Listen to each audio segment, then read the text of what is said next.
Shalom Bapak Ibu Saudara-saudari sekalian, bagaimana kabarnya? Pasti kabar kalian luar biasa ya. Walaupun kita sekarang beribadah secara daring karena PPKM diperpanjang dan diperpanjang lagi, kita tetap bersuka cita. Kita dapat beribadah walaupun secara online. Sebelum itu, mari kita menyiapkan hati kita untuk memuji dan memuliakan nama Tuhan. Saya undang untuk jemaat berdiri, kita akan saat teduh terlebih dahulu.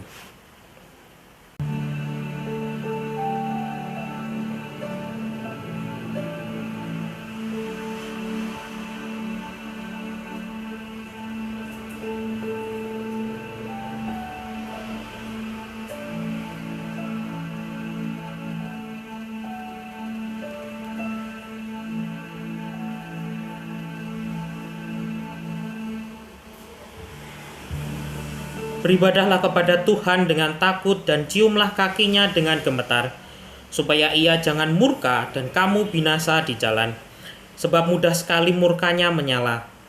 Berbahagialah semua orang yang berlindung padanya. Arahkanlah hatimu kepada Tuhan dan beribadahlah kepadanya dengan sikap penyembahan. Pertolongan kita dalam nama Tuhan yang menjadikan langit dan bumi, kasih karunia dan damai sejahtera dari Allah Bapa kita dan dari Tuhan Yesus Kristus menyertai kamu. Kasih setia Tuhan yang telah kita rasakan lebih tinggi dari langit, lebih biru dari langit. Kebaikan Tuhan yang telah dinyatakan kepada kita lebih dalam dari lautan, lebih dalam dari samudra. Dan berkat yang kita terima itu membuat kita terpesona. Sebelum kita mengawali ibadah pada pagi hari ini, mari kita nyanyikan satu pujian, Kasih Setiamu.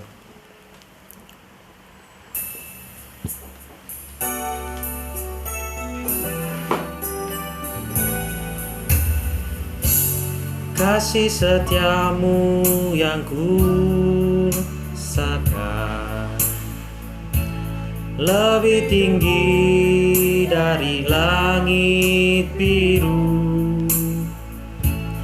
Kebaikanmu yang telah ku nyatakan lebih dalam dari lautan. Berkat-Mu yang telah ku terima sempat membuatku terpesona. Apa yang tak pernah ku pikirkan, itu yang Kau sediakan bagiku.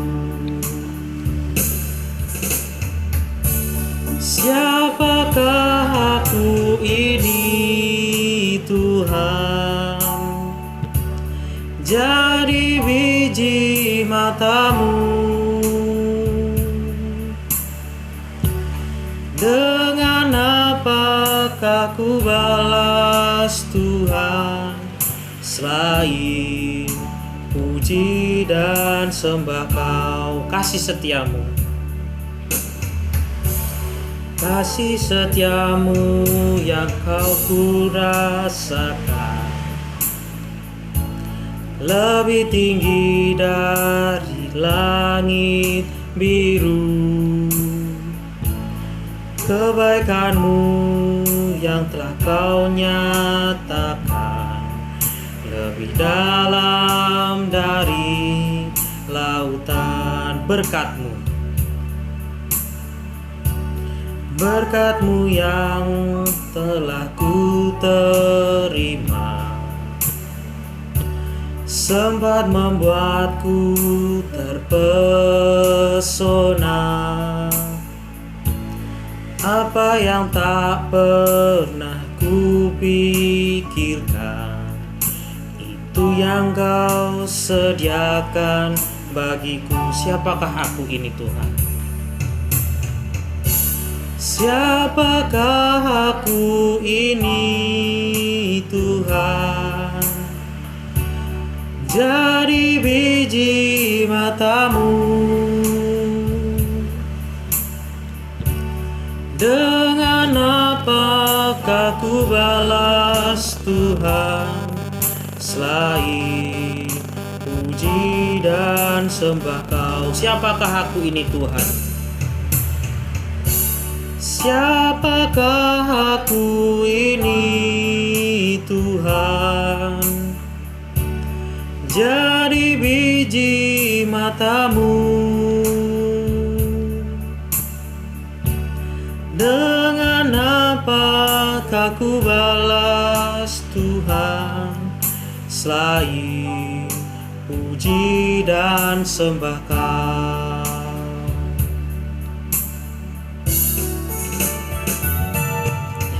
Kita masuk pada bacaan bertanggapan yang terambil dari Mazmur nomor 131. Tuhan, aku tidak tinggi hati dan tidak memandang dengan sombong. Aku tidak mengejar hal-hal yang terlalu besar atau hal-hal yang terlalu ajaib bagiku. Sesungguhnya aku telah menenangkan dan mendiamkan jiwaku seperti anak yang disapih berbaring dekat ibunya. Ya, seperti anak yang disapih jiwaku dalam diriku. Bersama-sama, berharaplah kepada Tuhan, hai Israel, dari sekarang sampai selama-lamanya. Mari kita berdoa. Ya Tuhan, terima kasih ya Tuhan atas berkat-Mu, atas penyertaan-Mu ya Tuhan di dalam hidup kami. Kami mohon ya Tuhan, berikanlah hati kami ya Tuhan hanya fokus kepadamu ya Tuhan untuk beribadah. Kami berdoa juga ya Tuhan untuk saudara-saudara kami yang mungkin pada pagi hari ini sakit ya Tuhan. Tolong ya Tuhan Kau sembuhkan agar dapat bersama-sama dengan kami beribadah ya Tuhan.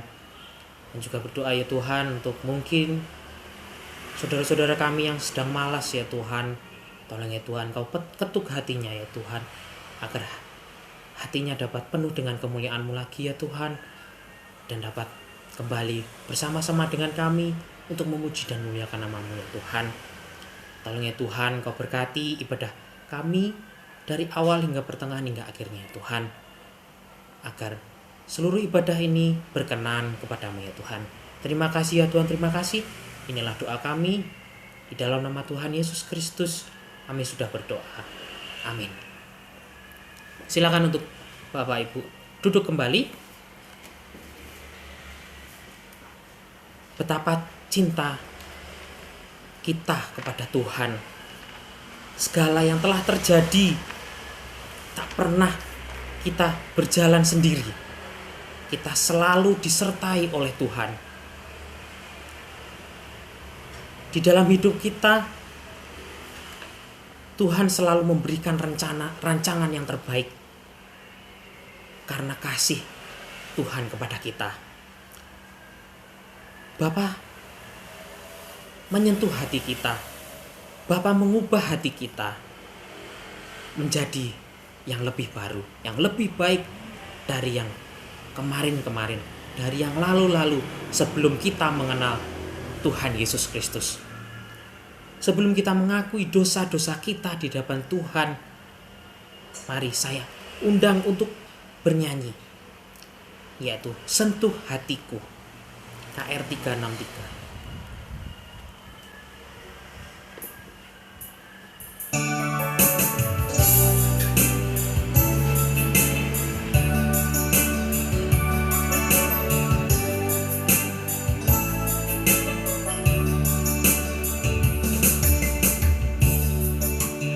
Betapa ku mencintai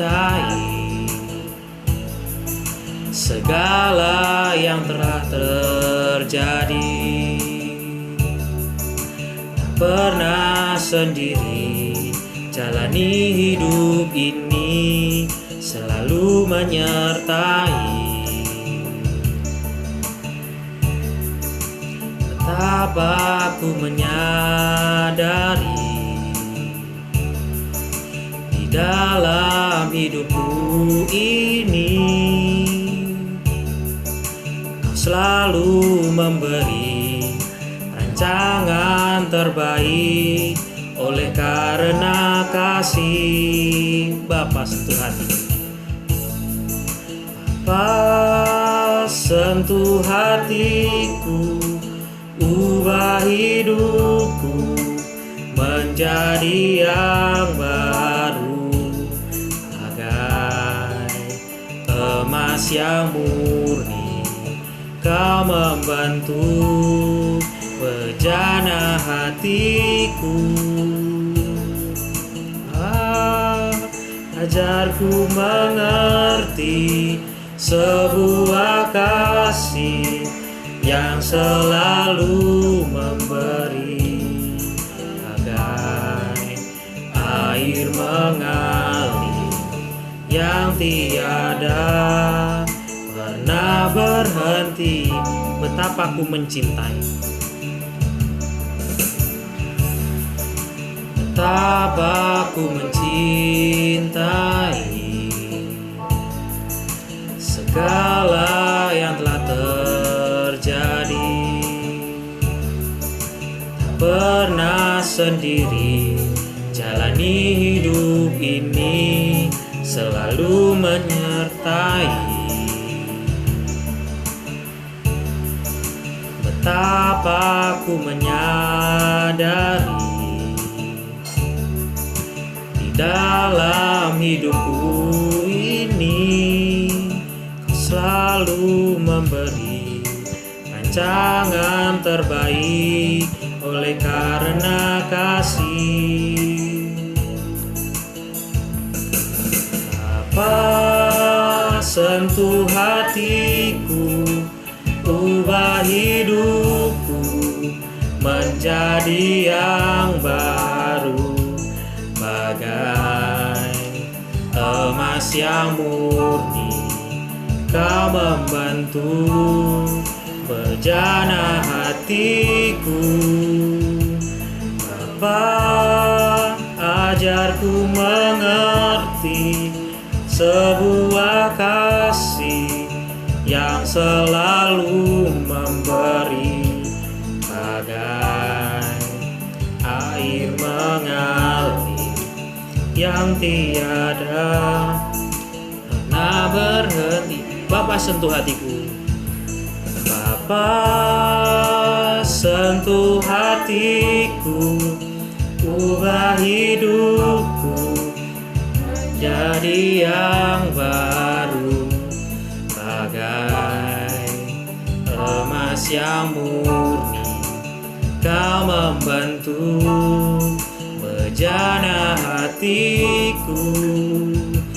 Bapa, ajarku mengerti sebuah kasih yang selalu memberi, bagai air mengalir yang tiada pernah berhenti.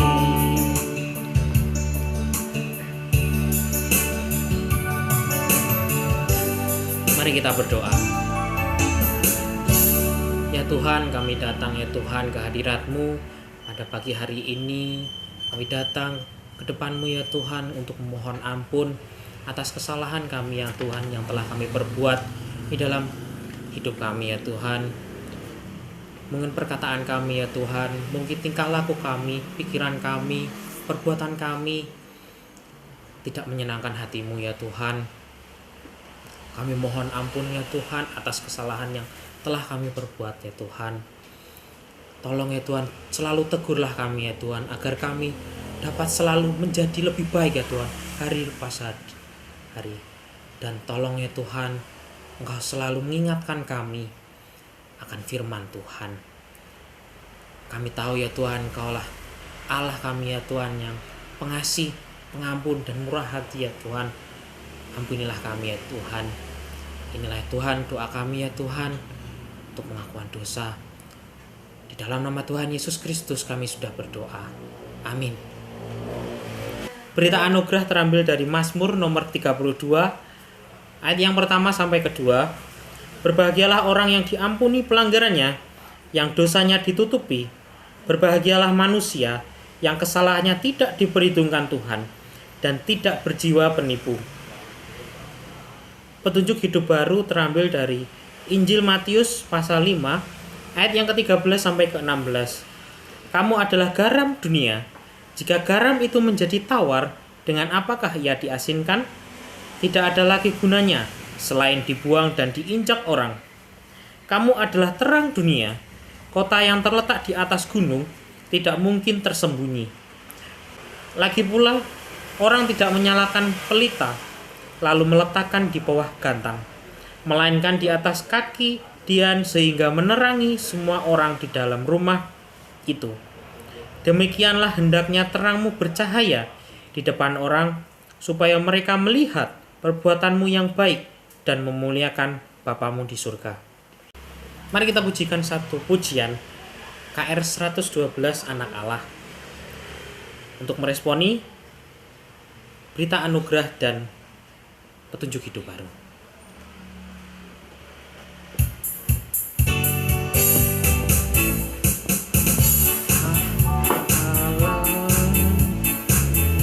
Yesus namanya menyembuhkan, menyucikan, bahkan mati, tebus dosaku, kubur kosong membuktikan Dia hidup, sebab Dia hidup pada hari esok, sebab Dia hidup, ku tak gentar, karena ku tahu Dia pegang hari esok. Hidup jadi berarti sebab Dia hidup. Anak Allah, Yesus namanya. Allah, Yesus namanya menyembuhkan, menyucikan, bahkan mati, tebus dosaku, kubur kosong membuktikan Dia hidup, sebab Dia hidup, sebab Dia hidup pada hari esok, sebab Dia hidup, ku tak gentar, karena ku tahu Dia pegang hari esok. Hidup jadi berarti sebab Dia hidup, sebab Dia hidup, sebab Dia hidup pada hari esok, sebab Dia hidup, ku tak gentar, karena ku tahu Dia pegang hari esok. Hidup jadi berarti sebab Dia hidup.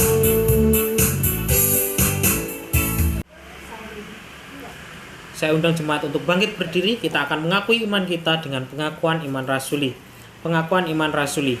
Aku percaya kepada Allah, Bapa yang Maha Kuasa, Khalik langit dan bumi, dan kepada Yesus Kristus, anaknya yang tunggal Tuhan kita, yang dikandung dari Roh Kudus, lahir dari anak darah Maria, yang berita sengsara di bawah pemerintahan Pontius Pilatus, disalibkan, mati dan dikuburkan, turun ke dalam kerajaan maut, pada hari yang ketiga bangkit pula dari antara orang mati, naik ke surga, duduk di sebelah kanan Allah, Bapa yang Maha Kuasa, dan dari sana Ia akan datang untuk menghakimi orang yang hidup dan yang mati. Aku percaya kepada Roh Kudus, gereja yang kudus dan am, persekutuan orang kudus, pengampunan dosa, kebangkitan tubuh, dan hidup yang kekal. Amin. Kita tetap bangkit berdiri. Kita akan menaikkan doa syafaat kita.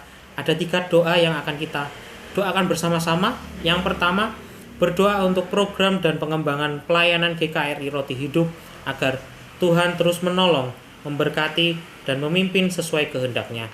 Yang kedua, berdoa untuk kesehatan seluruh jemaat Tuhan agar tetap terpelihara dan menjaga diri dengan baik. Doakan untuk iman setiap jemaat agar tetap bersandar dan berserah penuh kepada Allah dalam menghadapi masa-masa sukar ini. Yang ketiga, kita berdoa untuk bangsa dan negara Indonesia yang sebentar lagi merayakan HUT ke-76 tahun. Kiranya Tuhan menolong dan memberkati setiap masyarakat dan pemerintah yang ada di dalamnya. Mari kita berdoa. Ya Tuhan, terima kasih ya Tuhan atas berkat-Mu. Sebentar kami akan menaikkan doa syafaat kami ya Tuhan. Yang pertama kami berdoa ya Tuhan untuk program dan pengembangan pelayanan GKRI Roti Hidup ini ya Tuhan, agar Tuhan terus menolong dan memberkati dan memimpin sesuai kehendak-Mu ya Tuhan, agar nama-Mu dapat dipermuliakan di dunia ini ya Tuhan. Kami juga berdoa ya Tuhan untuk kesehatan seluruh jemaat ya Tuhan, yang mungkin pada hari ini sakit ya Tuhan, lemah tubuh. Tolong ya Tuhan Kau berkati agar mereka dapat sembuh dari penyakitnya ya Tuhan melalui obat-obatan makanan yang mereka minum ya Tuhan, dan mereka makan ya Tuhan, agar mereka dapat kembali ya Tuhan untuk beribadah kepadamu dan memuliakan nama-Mu ya Tuhan. Dan juga berdoa ya Tuhan untuk iman ya Tuhan setiap jemaat agar tetap terjaga ya Tuhan dan boleh tumbuh ya Tuhan di dalam keadaan yang sukar ini ya Tuhan, yang COVID di mana-mana ya Tuhan, yang melanda di Blitar ini ya Tuhan. Juga berdoa ya Tuhan untuk bangsa dan negara ini ya Tuhan, Indonesia, yang sebentar lagi akan merayakan ulang tahun ya Tuhan. Tolong ya Tuhan Kau berkati agar setiap masyarakat, pemerintahan yang ada di dalamnya dapat merayakan dengan sukacita walaupun di tengah pandemi ini ya Tuhan. Terima kasih ya Tuhan, inilah doa kami ya Tuhan. Kami serahkan ke dalam tangan-Mu, dan kami berdoa agar doa ini atau doa syafaat yang kami naikkan ini dapat terjawab sesuai dengan waktu-Mu ya Tuhan. Terima kasih ya Tuhan, terima kasih. Inilah doa kami, dalam nama Tuhan Yesus Kristus kami sudah berdoa. Amin. Silakan untuk Bapak Ibu untuk duduk kembali. Sebentar lagi kita akan mendengarkan firman Tuhan yang akan disampaikan oleh hamba-Nya. Mari kita pujikan satu pujian, hidup ini adalah kesempatan. Karena hidup ini hanya untuk melayani Tuhan. Mari kita pujikan, hidup ini adalah kesempatan.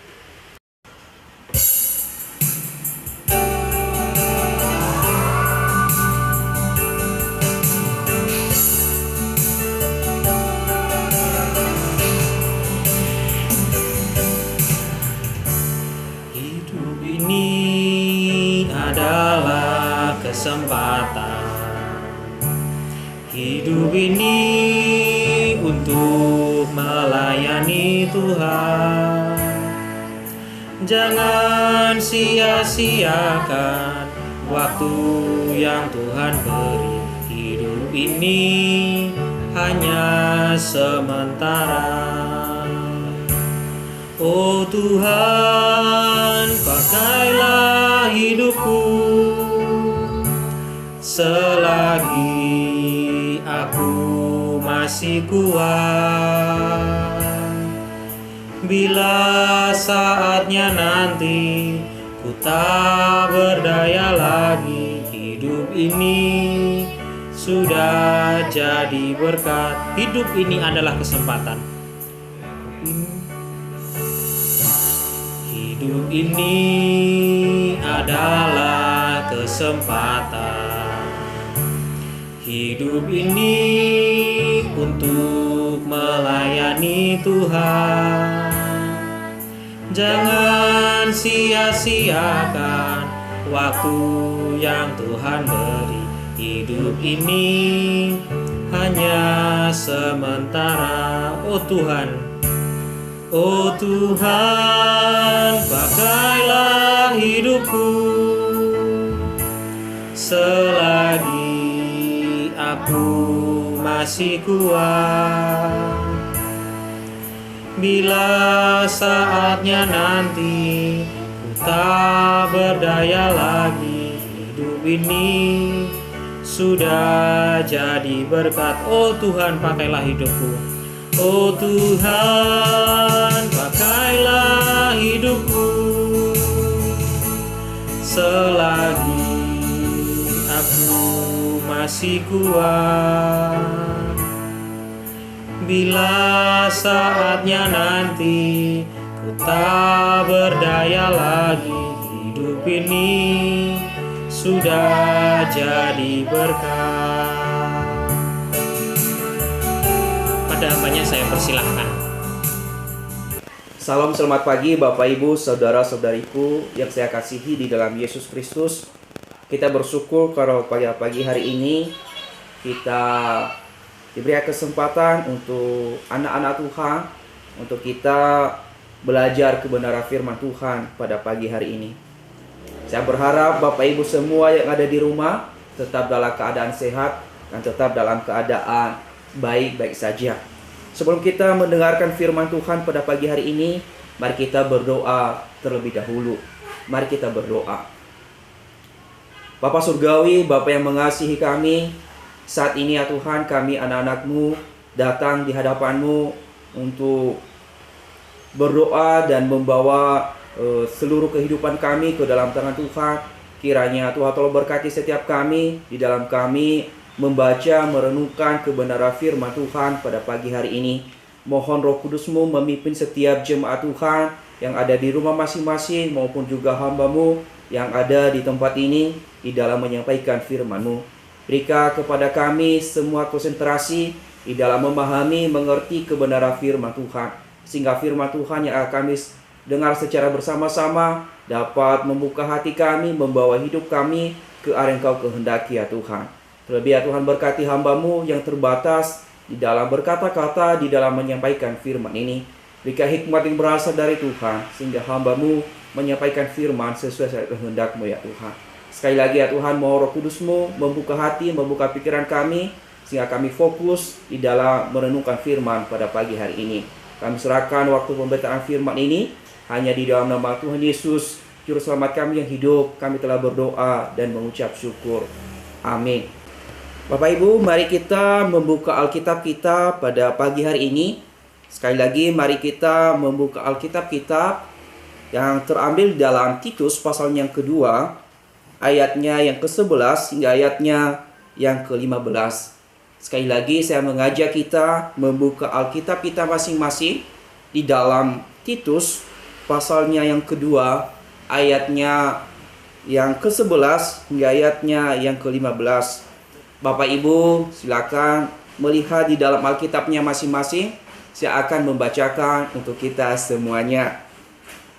Beginilah firman Tuhan. Karena kasih karunia Allah yang menyelamatkan semua manusia sudah nyata. Ia mendidik kita supaya kita meninggalkan kefasikan dan keinginan-keinginan duniawi, supaya kita hidup bijaksana, adil dan beribadah di dalam dunia sekarang ini. Ayatnya ke-13. Dengan menantikan penggenapan pengharapan kita yang penuh bahagia dan penyataan kemuliaan Allah yang maha besar dan juru selamat kita, Yesus Kristus. Ayatnya ke-14, yang telah menyerahkan dirinya bagi kita untuk membebaskan kita dari segala kejahatan dan untuk menguduskan bagi dirinya suatu umat kepunyaannya sendiri yang rajin berbuat baik. Ayatnya ke-15, Bapak Ibu, beritakanlah semuanya itu, nasihatilah dan yakinkanlah orang dengan segala kewibawaanmu. Janganlah ada orang yang menganggap engkau rendah. Yang dikatakan adalah berbahagialah setiap kita yang membaca, merenungkan firman Tuhan itu di dalam kehidupan kita hari lepas hari. Bapak Ibu saudara-saudariku yang saya kasihi di dalam Yesus Kristus yang ada di rumah saat ini atau yang sedang menonton saat ini. Saya percaya bahwa Bapak Ibu hidup dalam keadaan damai dan dalam keadaan sehat-sehat saja. Bapak Ibu, pada awal bulan April 2020, pemerintah bersama Menkumham mengambil sikap tegas di dalam menangani serta menekan penularan COVID-19, yaitu dengan membebaskan narapidana supaya narapidana ini tidak mengalami penularan COVID-19 di dalam rautan yang ada, di mana narapidana begitu banyak di dalam rautan yang ada pada saat itu.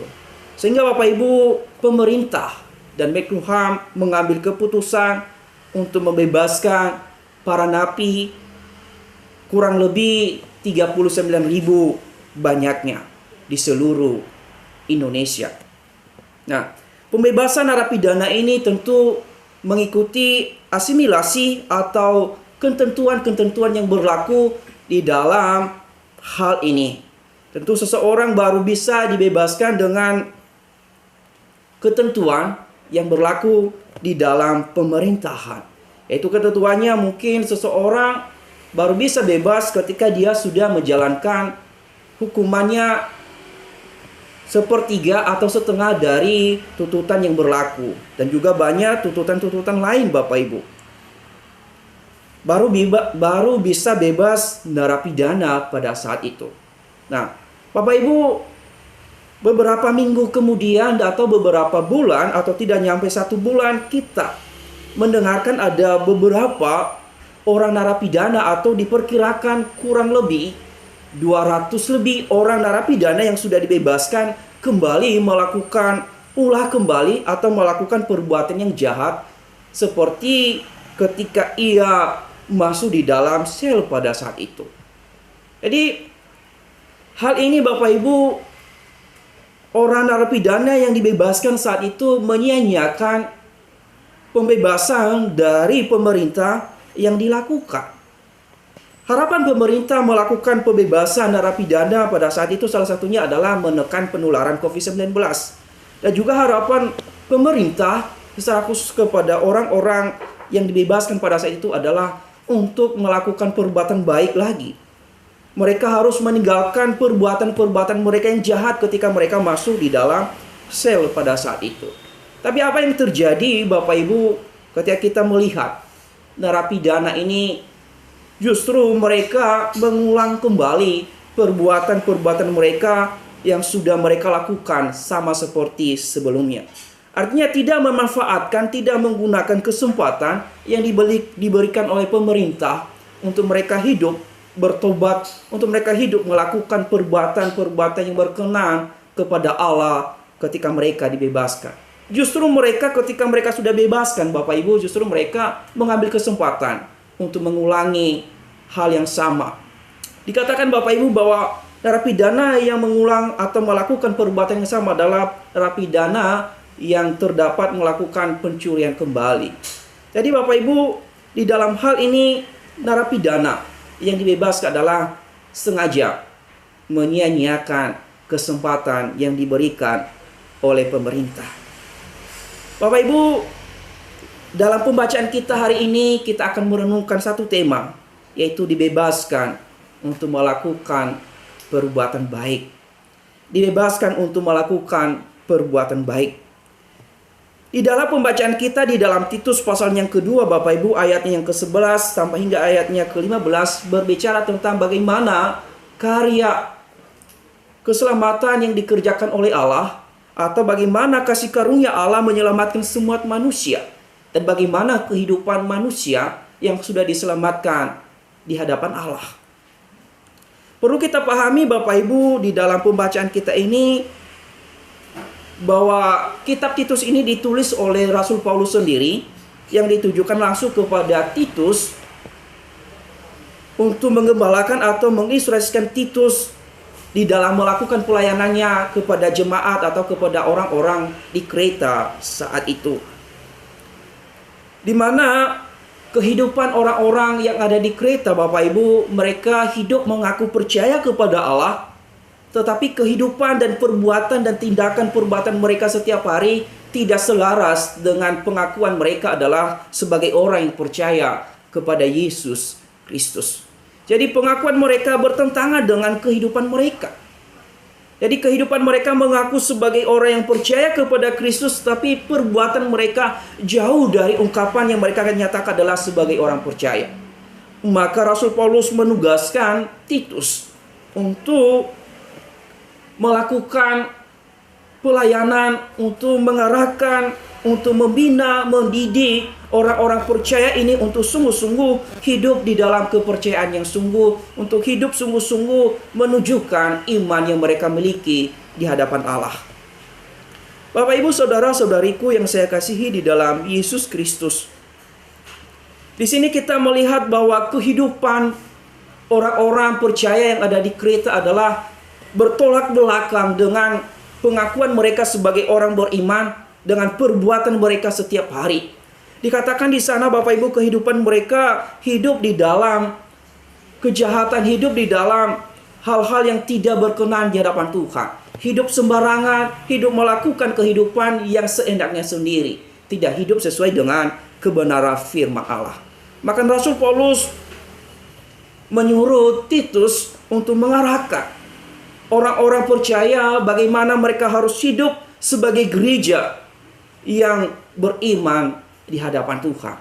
Baik di dalam mereka sebagai pemimpin gereja atau sebagai para penatuan-penatuan harus hidup sesuai dengan ketentuan-ketentuan yang berlaku di dalam firman Allah.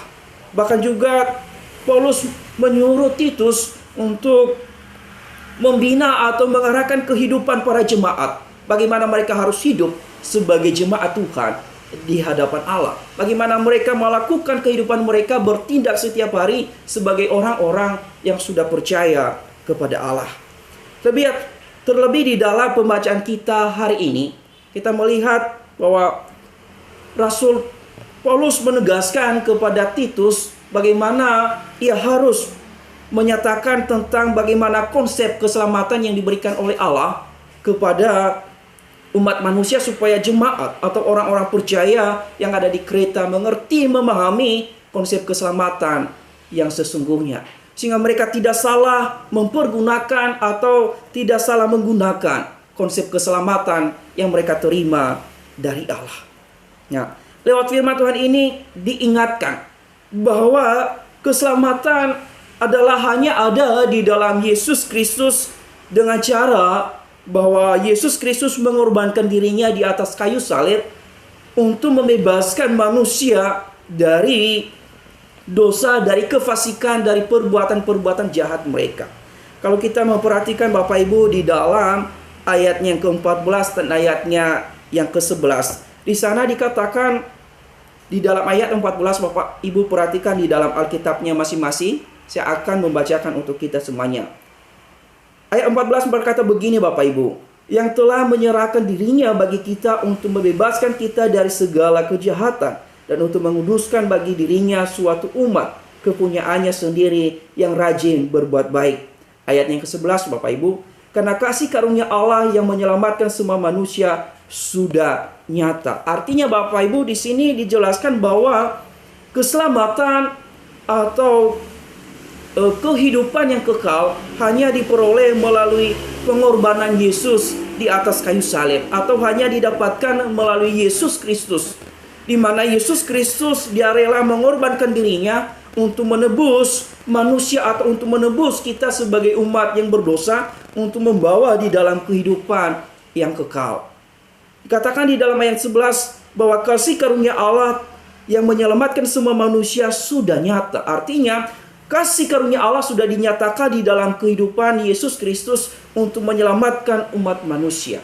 Hanyalah Kristuslah satu-satunya yang dapat menyelamatkan kita, yang dapat membebaskan kita dari kehidupan-kehidupan yang tidak berkenan kepada Allah. Nah, keselamatan Bapak Ibu hanya kita peroleh melalui Yesus Kristus. Keselamatan adalah kasih karunia Allah di dalam diri Yesus Kristus. Keselamatan bukan dengan usaha kita sendiri, bukan dengan perbuatan kita sendiri kita memperoleh keselamatan. Di sini Paulus menegaskan bahwa keselamatan adalah kasih karunia Allah, bukan karena usaha manusia, bukan dengan perbuatan manusia. Kalau ada pengajaran lain yang mengajarkan bahwa perbuatan atau amal itu adalah merupakan suatu cara untuk mendapatkan keselamatan. Tapi konsep keselamatan di dalam kekristenan adalah Yesus Kristus adalah satu-satunya sumber keselamatan. Keselamatan hanya diperoleh dengan beriman kepada Yesus Kristus. Bukan dengan perbuatan baik saya, bukan dengan perbuatan baik Bapak Ibu, kita dapat memperoleh keselamatan. Nah, di dalam pembacaan kita hari ini berbicara tentang keselamatan. Bagaimana kehidupan seseorang yang sudah diselamatkan oleh Allah. Bahwa keselamatan itu kita peroleh hanya melalui pribadi Yesus Kristus. Keselamatan mengerjakan hal-hal yang baik, bukan mengerjakan hal-hal yang jahat Bapak Ibu.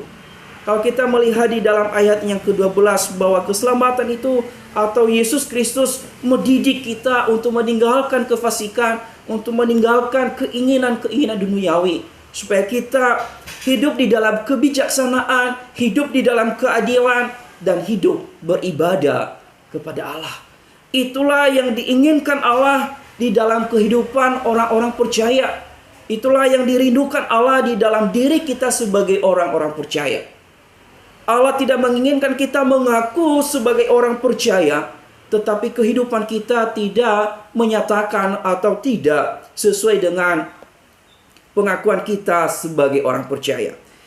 Di dalam kehidupan orang-orang Kreta saat itu, mereka mengaku percaya kepada Yesus Kristus, tapi perbuatan mereka jauh dari hal-hal yang diinginkan oleh Allah. Kalau kita memperhatikan Bapak Ibu di dalam Titus pasal yang pertama ayatnya ke-16 dijelaskan di sana bahwa kehidupan orang-orang percaya yang ada di Kreta adalah jauh dari apa yang dikehendaki oleh Allah.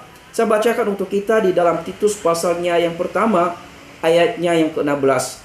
Mereka mengaku mengenal Allah, tetapi dengan perbuatan mereka menyangkal Dia, mereka keji dan durhaka dan tidak sanggup berbuat sesuatu yang baik. Di sini bahwa bukti bahwa kehidupan orang-orang percaya yang ada di Kreta adalah hidup jauh dari yang dikehendaki oleh Allah. Nah, tentu hal ini juga Bapak Ibu, pesan ini atau hal ini disampaikan Paulus kepada Titus bukan hanya kepada orang-orang percaya yang ada di Kreta saat ini, tapi juga kita sebagai orang-orang percaya saat ini. Kita diharapkan sebagai orang-orang percaya bukan hanya sebagai mengaku percaya kepada Kristus, tapi perbuatan kita tidak selaras dengan pengakuan kita di hadapan Allah. Allah menghendaki kita atau Kristus menghendaki kita sebagai orang-orang yang beriman yang mengaku percaya kepada Kristus harus hidup menyatakan perbuatan baik sebagai buah dari iman yang kita miliki di hadapan Allah. Bukan berarti Bapak Ibu kita melakukan perbuatan baik adalah untuk memperoleh keselamatan. Tapi kita melakukan perbuatan baik adalah merupakan satu wujud atau sebagai hasil atau sebagai buah dari iman yang kita miliki di hadapan Allah. Perbuatan baik bukan kita juga yang melakukannya, tapi Kristuslah yang mengerjakan perbuatan baik di dalam setiap diri orang percaya. Sehingga orang percaya mampu melakukan perbuatan baik itu. Bukan berdasarkan perbuatan, bukan berdasarkan kekuatan. Tapi perbuatan baik adalah dikerjakan oleh Yesus Kristus atau oleh Allah di dalam diri orang-orang percaya. Apa yang membedakan perbuatan baik orang percaya atau yang mengenal Kristus dengan orang yang tidak mengenal Kristus, Bapak Ibu? Tentu orang yang mengenal Kristus adalah perbuatan baik yang dilakukan adalah tidak berhenti hanya untuk merindukan sesuatu hak. Karena Allah lah yang mengerjakan di dalam diri orang percaya, secara otomatis orang percaya melakukan perbuatan baik. Sedangkan orang yang tidak mengenal Kristus, orang yang tidak mengenal Allah, dia melakukan perbuatan baik atau melakukan sesuatu hal dengan tujuan supaya memperoleh keselamatan atau memperoleh amal dari apa yang dia lakukan. Jadi Bapak Ibu, orang percaya tidak hanya sekedar pengakuan. Orang percaya bukannya sekedar percaya kepada Kristus saja. Tetapi di sini di dalam firman Tuhan ini orang percaya dituntun mengalami pertobatan yang sungguh di hadapan Allah. mengalami pertobatan yang benar-benar meninggalkan perbuatan kefasikan, kejahatan, dosa sebelum mengenal Kristus. Itulah yang diinginkan Allah di dalam diri setiap orang-orang percaya, di mana kita harus hidup sesuai dengan pengakuan kita. Di dalam ayatnya yang ke-12 di sana, bahwa orang yang sudah memperoleh keselamatan, dia harus hidup meninggalkan kefasikan dan keinginan-keinginan duniawi. Artinya Bapak Ibu, orang percaya tidak lagi hidup di dalam perbuatan dosa. Orang percaya tidak lagi hidup di dalam keinginan-keinginan duniawi. Orang percaya harus hidup di bawah pimpinan Roh Kudus atau di bawah pimpinan Allah.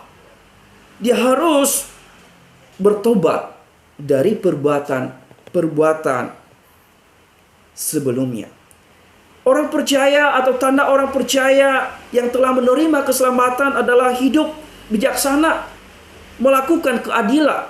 Artinya berpikir dengan baik, tidak bertindak sembarangan sesuka hatinya, tidak memihak, hidup di jalur yang benar. Tanda sebagai orang percaya yang sudah mengalami keselamatan dari Kristus, yang sudah memiliki kasih karunia Allah, adalah harus hidup bijak dan melakukan keadilan. Yang ketiganya Bapak Ibu adalah hidup di dalam kekudusan. Orang yang sudah mengalami keselamatan tentu tidak hidup melakukan dosa lagi. Hidup di dalam kekudusan, hidup di dalam kesucian. Dia menjaga hidupnya supaya tidak lagi hidup di dalam dosa. Hidup melakukan perbuatan baik Bapak Ibu. Orang yang sudah mengalami keselamatan dari Kristus, yang sudah mengalami kasih karunia Allah, dia harus hidup melakukan perbuatan baik. Orang yang sudah hidup di dalam kasih Kristus, dia harus memelihara hubungan atau relasi dengan Allah, dengan beribadah kepada Allah. Tapi ketika kita melihat ada banyak orang yang mengaku percaya kepada Allah, tapi masih hidup di dalam perbuatan-perbuatan yang jahat, masih hidup di dalam kefasikan-kefasikan. Itu namanya orang yang belum mengalami keselamatan, orang yang belum mengalami kehidupan yang bersama dengan Kristus. Sebagai orang yang sudah percaya kepada Kristus, kita tidak boleh lagi hidup di dalam kejahatan, hidup di dalam kefasikan, hidup di dalam perbuatan dosa. Kalau dulunya kita adalah hidup di dalam dosa sebelum mengenal Kristus, kita harus meninggalkan perbuatan itu. Kalau dulunya kita adalah tidak rajin beribadah kepada Allah ketika kita masih hidup di luar Kristus, sekarang kita sudah hidup di dalam Kristus, kita harus hidup di dalam beribadah. Kita tujukan bahwa iman kita itu dengan perbuatan-perbuatan kita. Perbuatan-perbuatan di sini Bapak Ibu bukan hanya di dalam hal satu saja, melakukan perbuatan baik dalam hal satu hal. Tapi perbuatan baik di dalam hal ini adalah secara universal atau secara luas. Jadi kehidupan orang-orang percaya harus ditujukan dari tindakan perbuatan-perbuatan yang dilakukan setiap hari. Tentu perbuatan yang menyenangkan hati Tuhan. Di sini Bapak Ibu kita melihat bagaimana Paulus menginstruksikan atau mengarahkan Titus di dalam membina orang-orang percaya yang ada di Kreta, supaya mereka hidup sesuai dengan apa yang dikehendaki oleh Allah. Kita diselamatkan Bapak Ibu bukan untuk melakukan hal-hal keinginan kita, tapi kita diselamatkan dengan satu tujuan, yaitu menyatakan Kristus di tengah-tengah orang yang belum mengenal kasih Kristus di dalam hidupnya. Dan kita melakukan tindakan yang berkenan kepada Allah dengan melakukan perbuatan-perbuatan yang baik, dan kita hidup sesuai seturut dengan kehendak Allah. Jadi kita tidak bisa dikatakan orang percaya kalau perbuatan kita jauh dari kebenaran firman Tuhan. Kita tidak hanya sekedar mengaku Bapak Ibu, tapi kita harus menunjukkan bahwa kita adalah orang beriman.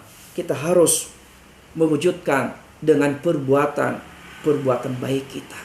Sekali lagi saya menegaskan bahwa perbuatan baik kita Bapak Ibu bukan untuk mendapatkan keselamatan, Tapi perbuatan baik kita adalah buah atau hasil dari iman yang kita miliki di dalam Yesus Kristus. Bapak Ibu, saudara-saudariku, orang percaya juga harus mengaku percaya tetapi tidak bertobat adalah sama halnya hidup di dalam kejahatan. Tapi orang percaya harus menunjukkan pertobatan yang luar biasa. Orang percaya harus menunjukkan bahwa dirinya sudah mendapatkan keselamatan yang sungguh-sungguh bertobat. Artinya bukan hanya sekedar pengakuan, tapi tunjukkanlah pertobatan yang sungguh.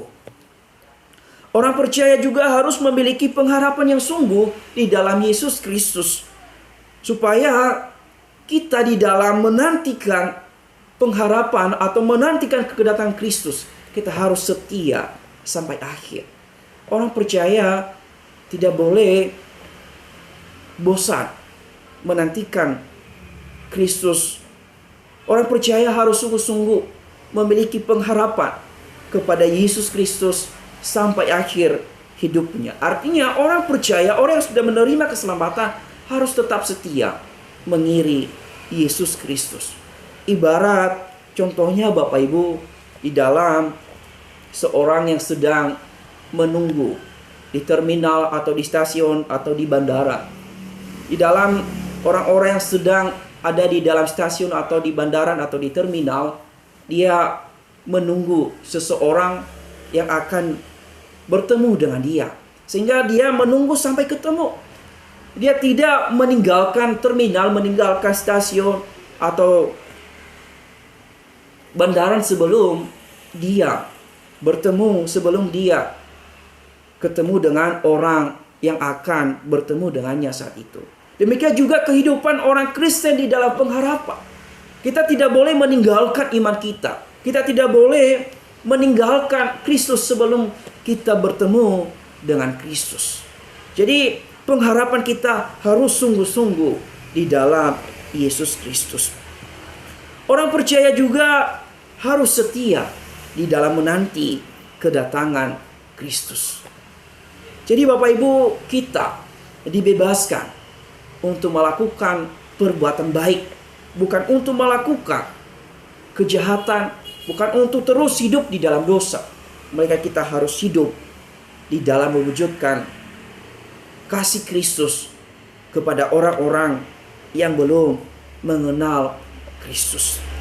Di dalam ayat 15 Bapak Ibu, di sana dikatakan bahwa tugas kita sebagai orang-orang percaya adalah harus memberitakan keselamatan atau memberitakan Injil kepada orang-orang yang belum mengenal kasih Tuhan di dalam hidupnya.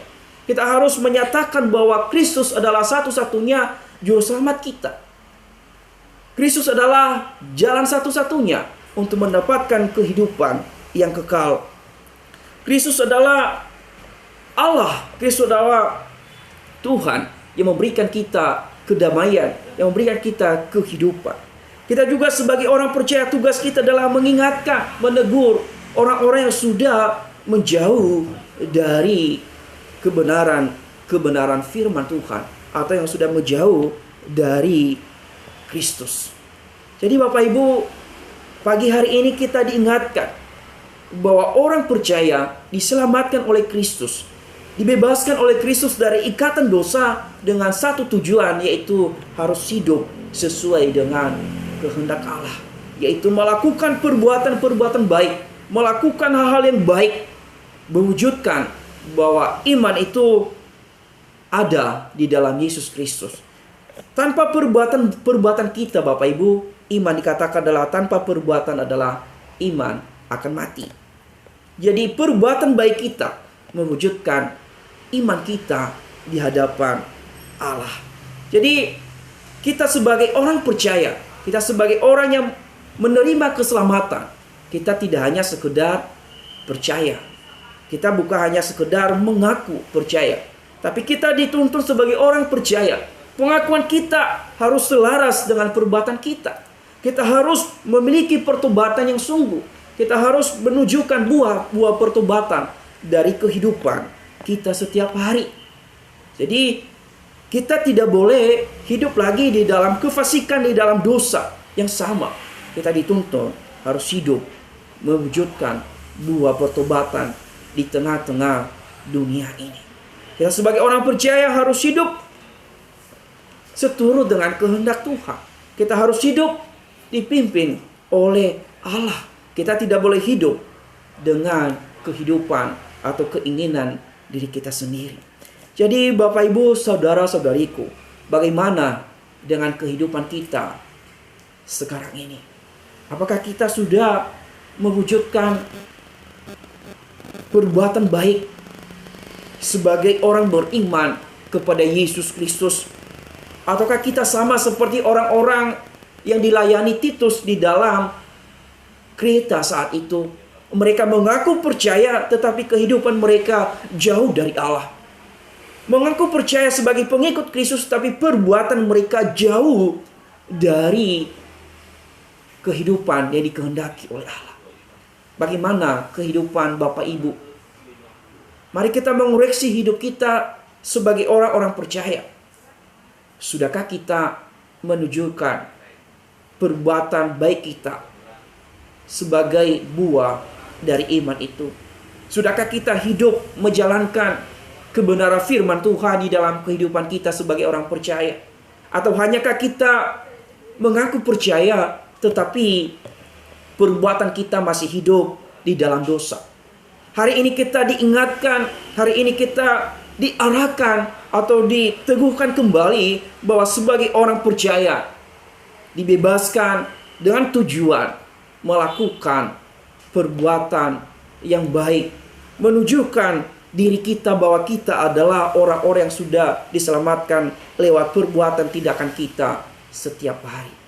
Biarlah firman Tuhan ini menguatkan iman kita, meneguhkan iman kita kembali bahwa kita dibebaskan melakukan perbuatan-perbuatan baik, beribadah kepada Allah, meninggalkan kefasikan dan keinginan-keinginan duniawi, hidup di dalam kekudusan, melakukan perbuatan baik, hidup di dalam kebijaksanaan dan melakukan keadilan, hidup melakukan hal-hal yang berkenan di hadapan Allah. Yaitu tugas kita sebagai orang percaya adalah memberitakan keselamatan kepada semua orang, menyatakan bahwa Yesus adalah satu-satunya juru selamat, tidak ada di luar itu. Jadi hanya Yesuslah yang menjadi juru selamat kita.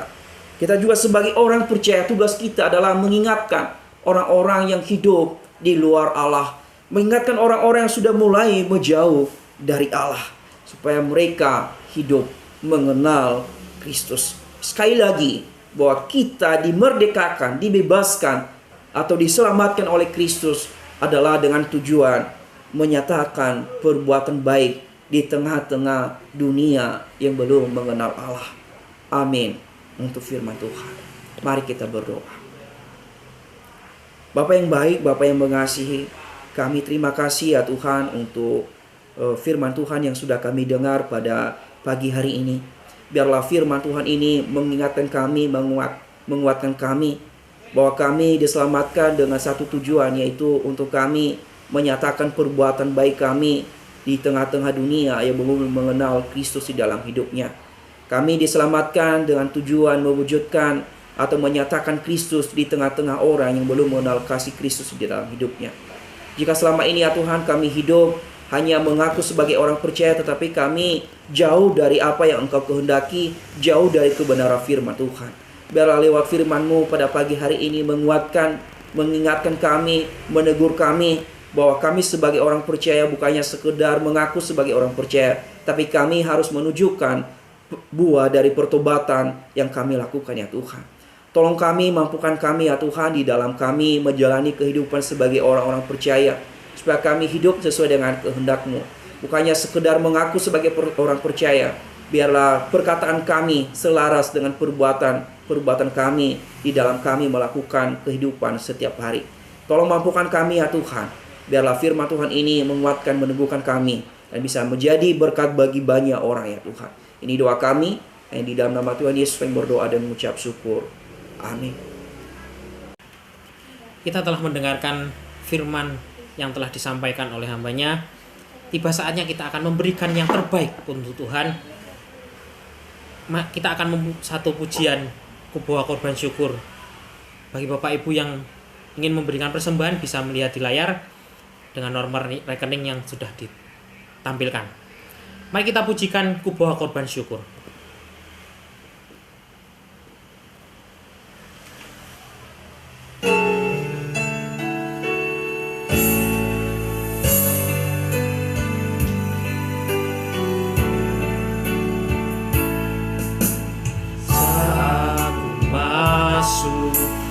Hadirat-Mu, ku tersungkur dan sembah,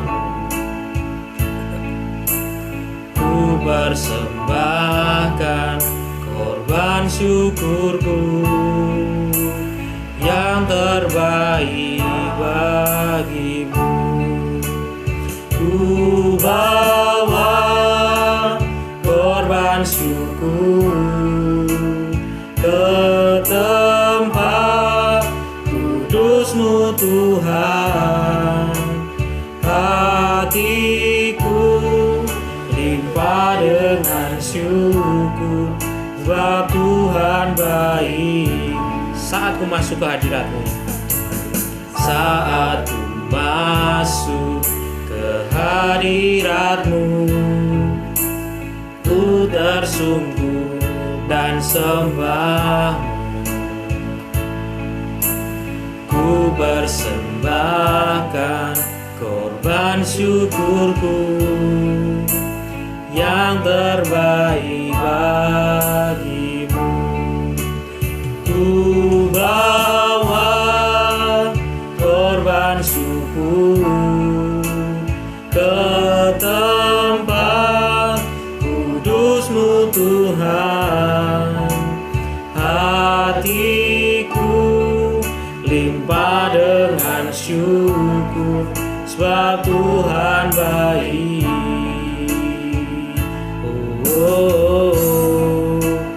Ku bawa korban syukur ke tempat kudus-Mu Tuhan. Hatiku limpah dengan syukur, sebab Tuhan baik. Sebab Tuhan baik. Mari kita berdoa. Ya Tuhan, terima kasih ya Tuhan atas berkat yang telah Kau berikan dalam hidup kami ya Tuhan. Kami setelah mengumpulkan persembahan ya Tuhan, tolong ya Tuhan agar berkatilah persembahan ini, agar persembahan ini dapat menjadi dupa yang harum di hadapan-Mu ya Tuhan. Dan persembahan ini ya Tuhan dapat menjadi pelebaran ya Tuhan kerajaan-Mu di dunia ini ya Tuhan. Berkati yang memberikan ya Tuhan, dan berkati juga yang belum bisa memberikan ya Tuhan, agar lain waktu dapat memberikan ya Tuhan. Inilah doa kami ya Tuhan. Di dalam nama Tuhan Yesus Kristus kami sudah berdoa. Amin. Bapak Ibu, saya akan membacakan warta. Untuk ibadah sekolah minggu dilakukan secara online pukul 8 pagi. Dan untuk ibadah remaja Ora et Labora setiap hari Sabtu pukul 16.00. Untuk ibadah kaum wanita diliburkan selama PPKM. Laporan persembahan dapat dilihat di dalam layar. Mari saya undang untuk jemaat sekalian untuk bangkit berdiri. Untuk kita akan mengakhiri ibadah kita pada pagi hari ini, kita akan menyanyikan doksologi.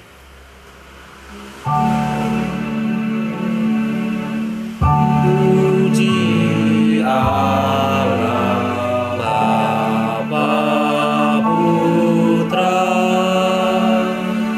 puji Allah Roh Kudus, ketiganya yang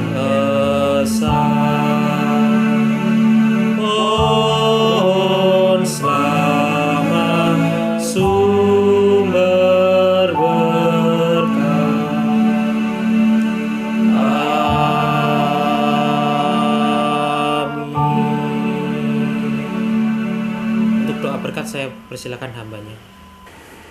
Bapak, Ibu, saudara-saudariku yang saya kasihi di dalam Yesus Kristus, marilah kita terima berkat yang berasal dari Allah.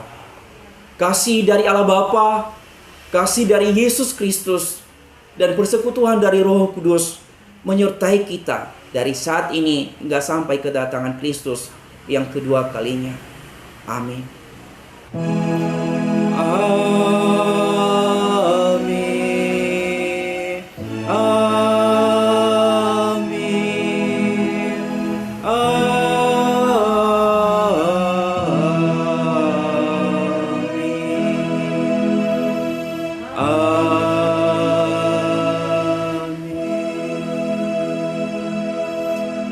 Ibadah selesai, saat teduh dipersilakan.